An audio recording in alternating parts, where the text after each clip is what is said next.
आजमगढ़ जनपद के सभी गांव से और लगभग प्रत्येक परिवार से वहाँ मिट्टी और चावल का अक्षत कलश के भीतर इकट्ठा किया गया। सभी ग्रामवासियों ने हमारे वहाँ जो शांति रक्षा दल के या होम गार्ड्स के जवान थे उन सब लोगों ने या गांव के भीतर रहने वाले जो युवा थे सबने मिलकर इस अमृत कलश का अपने गांव में भ्रमण कराया। बहुत ही बेहतर तरीके से आयोजन करके विकासखंड तक पहुँचाए और विकासखंडों के बाद आज आजमगढ़ जिला मुख्यालय पर आया है तो कल हमारे उत्तर प्रदेश की राजधानी लखनऊ के लिए यहाँ से प्रस्थान कराई जाएगी। अमृत महोत्सव के अवसर पर आदरणीय प्रधानमंत्री जी ने पूरे 1 वर्ष का कार्यक्रम घोषित किया था और इसके भीतर उन्होंने इसकी चर्चा भी किया था कि अपना पार्टी अपना देश कार्यक्रम इसके भीतर गांव-गांव से जब इनका आज़ादी के लड़ाई में हमारा उनका योगदान रहा है, देश की सीमाओं पर सुरक्षा के लिए विभिन्न समयों में उन्होंने बलिदान किया है, देश की एकता अखंडता के लिए बलिदान किया है, ऐसे सभी गांव का उसमें कुछ न कुछ योगदान रहा है। वहाँ से उनके गांव की मिट्टी और अक्षत लेकर के और भारत की राजधानी दिल्ली में उनके लिए एक स्मारक बनाया जा रहा है और उसमें एक वाटिका बनेगी जहाँ पर इसका मिट्टी जा रही है। वहाँ सबको मिला करके देश की एकता और अखंडता को किए जाने के लिए और अमर शहीदों के शहादत को योगदान उनका वंदन करने के लिए वहाँ पर जो स्मारक बन रहा है उसमें आजमगढ़ के भी प्रत्येक गांव का योगदान होगा। उस संदर्भ में आज यहाँ पर कार्यक्रम हुआ है। हमारे यहाँ के बच्चों ने बहुत अच्छे तरीके से जो हमारी आज़ादी की लड़ाई या देश की रक्षा के लिए कुर्बानियाँ हुई हैं, शहादत हुई हैं, बलिदान हुआ है, उसके लिए जो उन्होंने की है वो बहुत ही अच्छी तैयारी के साथ किया है। मैं उन सबको से बधाई देता हूँ। यहाँ के जिला प्रशासन को भी आभार प्रकट करता हूँ, यहाँ के सामाजिक और राजनीतिक कार्यकर्ताओं को भी धन्यवाद देता हूँ और आजमगढ़ वासियों को देता हूँ कि उन्होंने इस कार्यक्रम के भीतर अपना व्यक्तिगत रूप से बहुत योगदान दिया, इसके प्रति रुचि दिखाई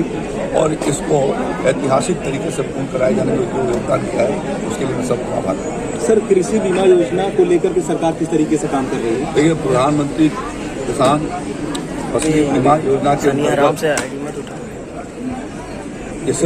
रबी के समय में 1.5% प्रीमियम पर किसान को सिर्फ 1.5% प्रीमियम देनी होती है। राज्य सरकार और भारत सरकार बराबर की हिस्सेदारी प्रीमियम में डालते हैं जो 17-18% के करीब होती है। 8-9% उनकी हिस्सेदारी बनती है और इसके लिए आज ही हमने लगभग 138 करोड़ रुपए रिलीज किए हैं जिसमें उत्तर प्रदेश सरकार का जो अंश होता है वह जाएगा। लेकिन हमारे किसान भाई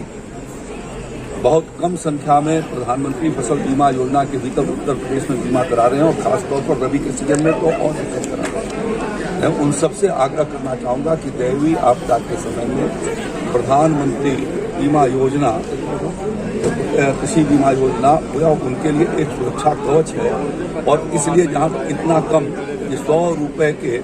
क्षति पर आपको 1.5 रुपये मात्र प्रीमियम देना है तो इससे कितनी बड़ी सुरक्षा किसान भाइयों को मिल रही है। मैं आग्रह करना चाहूँगा कि आपदा से संभावित क्षति से बचने के लिए उनको प्रधानमंत्री फसल बीमा योजना के भीतर जाकर के बीमा कराया जाना चाहिए। मैं उनसे अपील करना चाहता हूँ और इसी के साथ साथ ये भी आग्रह करना चाहता हूँ कि खरीफ के सीजन का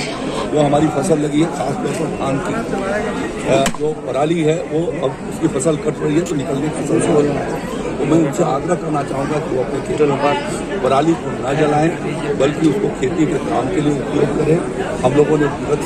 भीतर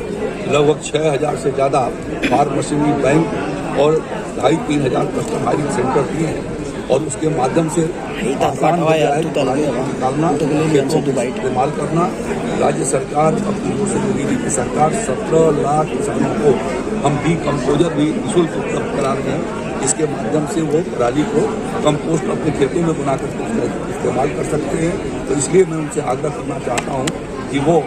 पराली को जलाए जाने की जगह पर उसका अपने जमीन की उर्वरा शक्ति को बढ़ाए जाने के लिए और पर्यावरण को सुरक्षित रखने के लिए जिससे कि जनधन को जीवन जन के स्वास्थ्य को बहुत खतरा है, उससे बचाए जाने के लिए आवश्यक है वो पराली का उपयोग अपनी खेती के लिए करें या पशुओं के चारे के उपयोग करें। और एक तीसरी बात मैं आग्रह करना चाहता हूँ कि विगत वर्ष हम लोगों ने अन्य योजना का कार्यक्रम हमने प्रारंभ किया। आजमगढ़ में भी उसके विभिन्न कार्यक्रम आयोजित किए गए होंगे। उसके भीतर हम लोगों ने यह तय किया है कि प्रदेश के भीतर 5 लाख मीट्रिक टन हम बाजरे की खरीद करेंगे,